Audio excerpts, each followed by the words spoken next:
Hey, it's Lisa Last here, and today I want to talk about what rate should I take? Wowie, wow. That is a very open-ended question. So let's start with, how long do you plan to keep the property? If you plan to keep the property long term, you may want to have a longer term, like let's say a 5-year. If you plan to keep the property shorter term, maybe you would go with something closer to, like, let's say a 2-year or a 3-year. Mortgages that are available in terms 1, 2, 3, 4, 5, 6, 7, and 10 years. The term is the length of time that you're tied to the lender. If you take a fixed rate mortgage, that means that your payment and your rate will not change for the length of the term.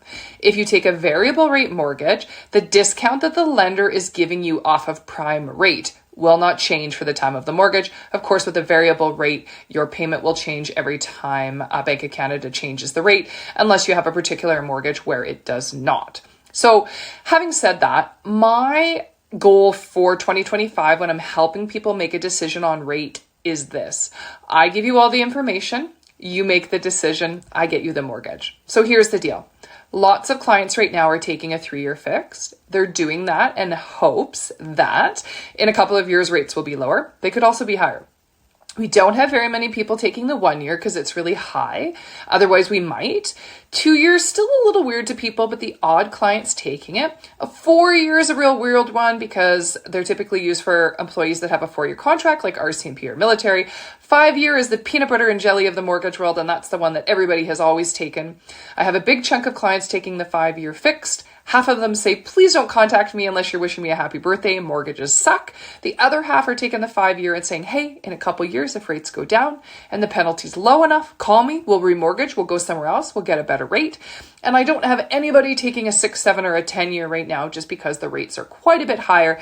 And that has never been an overly popular product with the mainstream peeps. So like I said, very popular right now to take a 3-year or a 5-year. There are more clients taking the variable rate now and rolling the dice.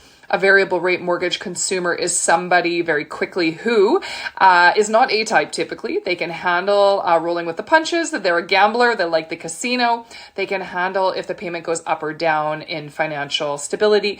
And they love the idea that they're kind of rolling the dice on the market and hopefully getting a better rate. So I hope that gives you some insight. The rates on the 3-year fixed, the 5-year fixed, and the variable are all kind of similar, hovering just above that 4% mark. If you have any questions, give me a ring.